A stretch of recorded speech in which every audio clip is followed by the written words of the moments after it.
But aside from that, when we talk about the concern of the environment as an elitist concern, It's getting serious. 1 year ago, I was waitressing in a taco shop in downtown Manhattan. I just got health insurance for the first time a month ago.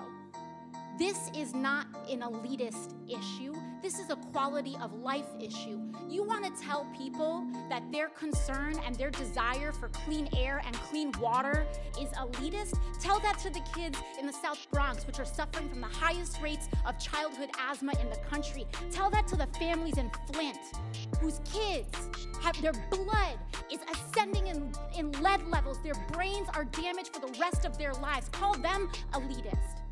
You're telling them that those kids are trying to get on a plane to Davos? People are dying. They are dying.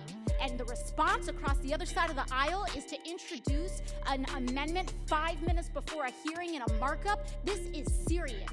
This should not be a partisan issue. This is about our constituents in all of our lives. Iowa, Nebraska, broad swaths of the Midwest are drowning right now, underwater. Farms, towns that will never be recovered and never come back. And we're here and people are more concerned about helping oil companies than helping their own families? I don't think so. I don't think so. This is about our lives. This is about American lives. And it should not be partisan. Science should not be partisan. We are facing a national crisis. And if we do not ascend to that crisis, if we do not ascend to the levels in which we were threatened at the Great Depression, when we were threatened in World War II, if we do not ascend to those levels, if we tell the American public that we are more willing to invest and bail out big banks than we are willing to invest in our farmers and our urban families, then I don't know what we're here doing. I don't know what we're here doing. I'm gonna turn 30 this year, and for the entire 30 years of my lifetime, we did not make substantial investments to prepare our entire country for what we knew was coming. So now it's coming all up at the end. It's like when we live our whole lives and we don't eat healthily and we don't move and we pursue unhealthy activities.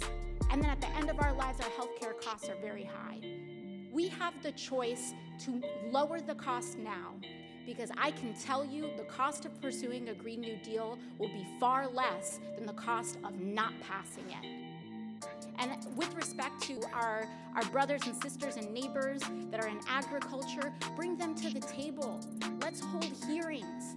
Let's add provisions. Let's amend the legislation to accommodate for the just transition and for the encouragement of those industries to grow. And I would also encourage to my colleague on the other side of the aisle that thinks we're trying to ban cows to actually read the resolution and understand that there's nothing to that effect in the legislation. And not only that, but we're trying to invest in these communities and our agricultural workers so that they can enjoy prosperity into the next century.